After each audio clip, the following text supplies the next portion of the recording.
mais tenho no consultório, porque eu uso muita gestrinona, são as pessoas que me procuram por queda de cabelo e uso de gestrinona.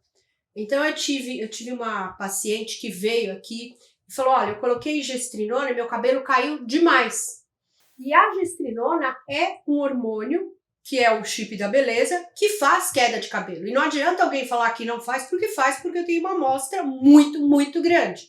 Não vai fazer queda de cabelo na dose que a gente usa lá na BWS, onde a gente usa um único implante, que é para proteger o tecido que menstrua, onde a proposta não é tratar endometriose, então a quantidade é muito baixa, e onde a proposta não é ganhar músculo, porque também não foi feito para isso a medicação, e essas pacientes têm queda de cabelo. Então existe uma quantidade de pacientes que quando colocarem gestrinona e tem uma predisposição muito grande à queda de cabelo, vão ter queda de cabelo muito importante, assim como o acne. Então eu chamei a doutora Verena para a gente falar sobre queda de cabelo e implantes. Meu nome é Verena, sou dermatologista, tenho especialização em cabelo, que é a área de tricologia, e fui convidada pela Loreta para tirar essas dúvidas de vocês. Não é que ela fez um cursinho, não. Ela fez um cursão lá na Escola Paulista e ela continua lá até hoje. Estou lá até hoje como voluntária. Isso é uma coisa muito importante, a gente continuar indo nesses centros, né, de referência para manter... Não, eu estou lá desde 2014. Então, para manter atualizado, né? A gente estava conversando, né, exatamente sobre isso. Muitas vezes, quando o paciente vem aqui comigo, eu mexo muito com gestrinona, até postei isso essa semana, a paciente fala assim, tô sangrando, endometriose, a primeira coisa que vem na minha cabeça é gestrinona.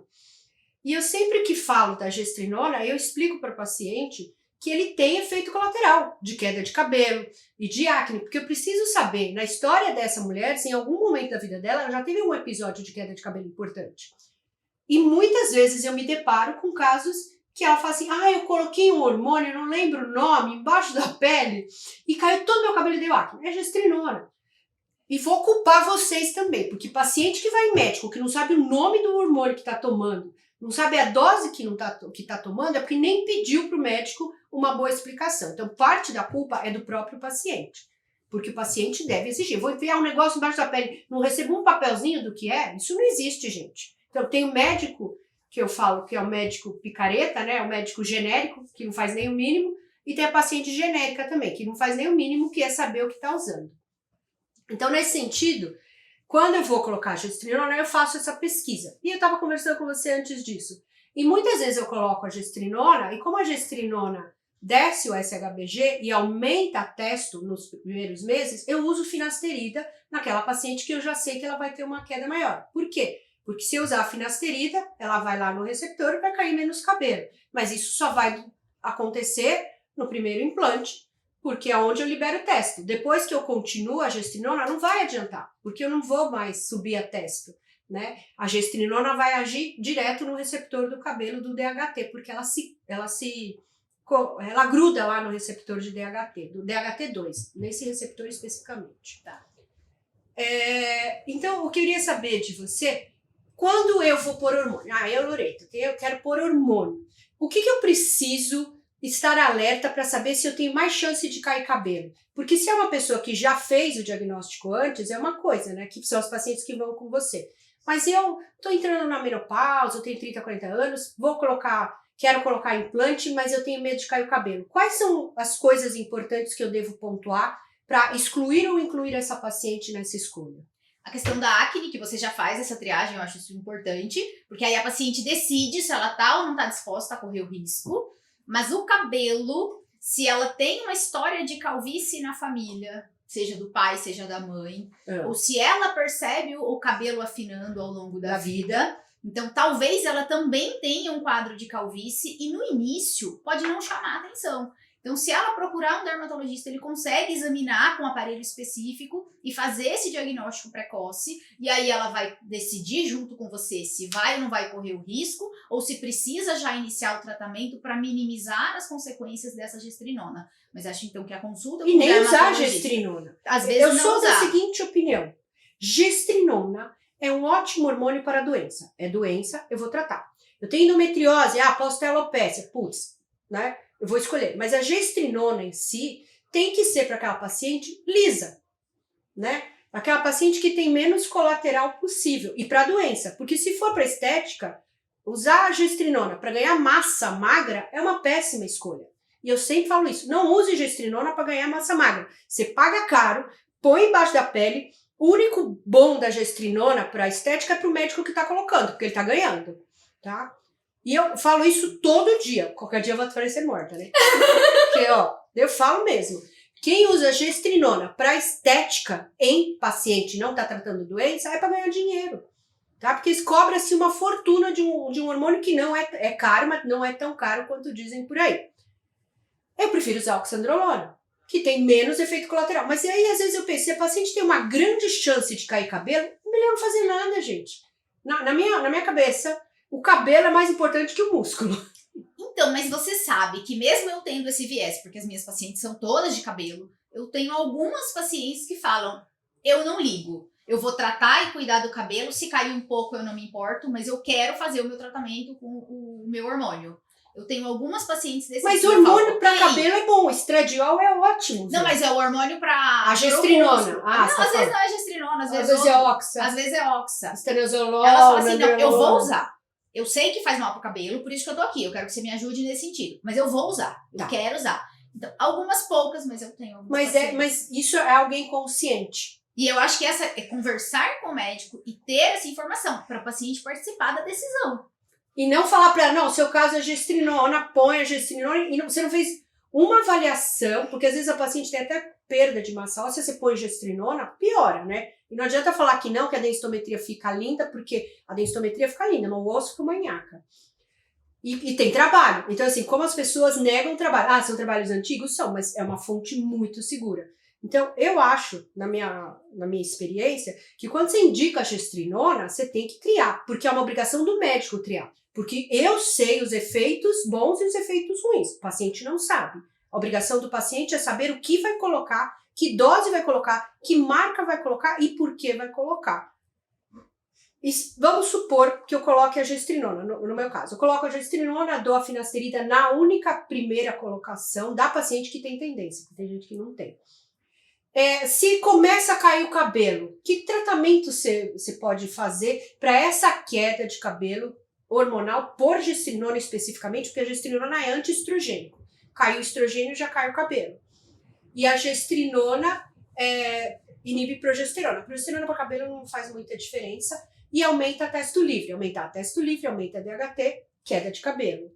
Como é que você trataria esse paciente? Ou se você tem, como você trata? É muito difícil, porque aqui a gente tem dois tipos de queda diferentes. Um, que é pela variação hormonal, que dá uma queda do tipo eflúvio, que ela é temporária, cai e pode melhorar ou não. Se não melhorar, é só tirando o implante mesmo. E a outra é o afinamento da calvície, que piora pelo estímulo hormonal masculino. E aí você tem que agir... Pelo aumento de testo e queda de estradiose. E aí você tem que agir do outro lado, dando o bloqueador hormonal. E aí, no caso, você pode usar Espiro para ir no receptor, uma vez que a testosterona já tá lá. E isso, na sua experiência, esses quadros têm melhora? Pode falar a verdade aqui. Melhora, incrível, não. Eu acho que é mais o tipo enxugar gelo, é um passo para frente, um para trás, mas você não deixa piorar muito. Você faz uma redução de danos. Uma paciente que já tá com implante e paciência, agora você vai ter que tratar. Ou vai esperar 6 meses ou um ano. Interromper a queda, isso a gente não consegue. E você já viu alguma alopécia muito importante por causa de gestrinona? Por causa de gestrinona especificamente, não. Queda tem. De cabelo, sim, mas queda importante, uma coisa assim, que chamasse atenção, não. A gente tem. A gente tem um único caso, mas a gente tem. É que a nossa amostra é muito grande, né? Então, mas eu não tenho muitas pacientes com gestrinona. Não, eu uso muita gestrinona. Aqui no consultório e lá na BWS. E como a gente faz uma triagem muito cuidadosa, a gente não tem queixa. Mas eu todo dia recebo aqui, onde você está sentada, gente reclamando de gestrinona. Igual eu tava te falando dessa paciente. Aí eu usei e caiu muito cabelo. Ela voltou no médico, o médico ainda é meu amigo, para reclamar, né? E ela falou assim, mas ele não me explicou nada. Esse é um problema. Porque quando você vai pôr a gestrinona, você tem que avisar o paciente dos efeitos androgênicos que tem uma consequência para a mulher. Que é a mesma coisa, eu não sei se você trabalha com trans. quando você faz trans, eles começam a perder cabelo, né? Porque é impossível dar testo em altas doses para uma mulher e ela não ficar careca, né? Vai perder cabelo. E muitos deles, já tem um caso publicado até, que ela quis, ela, sei lá, agora já confundi. Era uma mulher que queria virar homem. E ela ou ele desistiu porque estava ficando calvo. Você acredita? Tá? Esse caso foi publicado numa revista. Eu acho interessante, porque na verdade tem alguns homens trans que eles gostam da calvície, eles acham interessante porque dá um aspecto de mais masculino. Então é muito de como a pessoa se sente, né? Mas eu fiquei chocada com esse caso. A pessoa quis reverter porque não aguentava a calvície, gostava do cabelo. E cabelo acho que é algo importante. Pesa bastante na autoestima, na imagem, na segurança, de como a pessoa se comporta, pesa bastante. Você já sabe o que perguntaram aqui, que eu lembrei agora? Quem usa gestrinona ou testosterona vaginal, isso cai cabelo? Pode cair. Pode cair. Por quê? Pode cair. Tanto pela questão da variação hormonal, que pode fazer aquela queda do tipo eflúvio, quanto pela tendência à calvície. Se tiver uma sensibilidade aumentada ao hormônio masculino e tendência à calvície genética, vai ter afinamento. E outra coisa, a vagina não tem queratina, então a absorção é Vai muito absorver. maior. É muito maior. Se a gente passa um corticoide tópico, um remédio na pele, e isso é absorvido, qualquer coisa que é colocada em contato com a pele, com a mucosa, vai ser absorvido. Seja o gel de testosterona, seja na mucosa vaginal, seja na pele, vai absorver. Vai E absorver tem e chance vai de cair cair. na corrente sanguínea e vai ter efeito sistêmico. Eu acho que assim, a conclusão final de tudo é, quando eu entro na menopausa, usar estradiol tem muito benefício e não cai cabelo.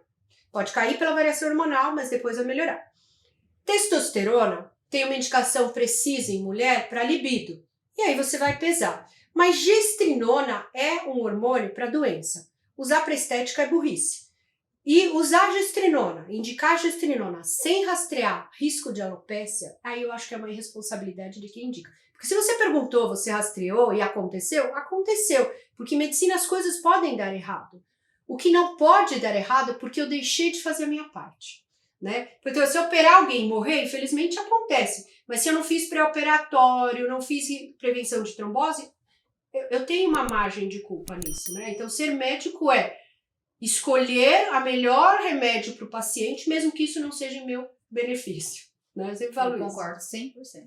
Quer usar gestrinona? Vai na Verena antes. Gente, é @DRA Verena Florenco.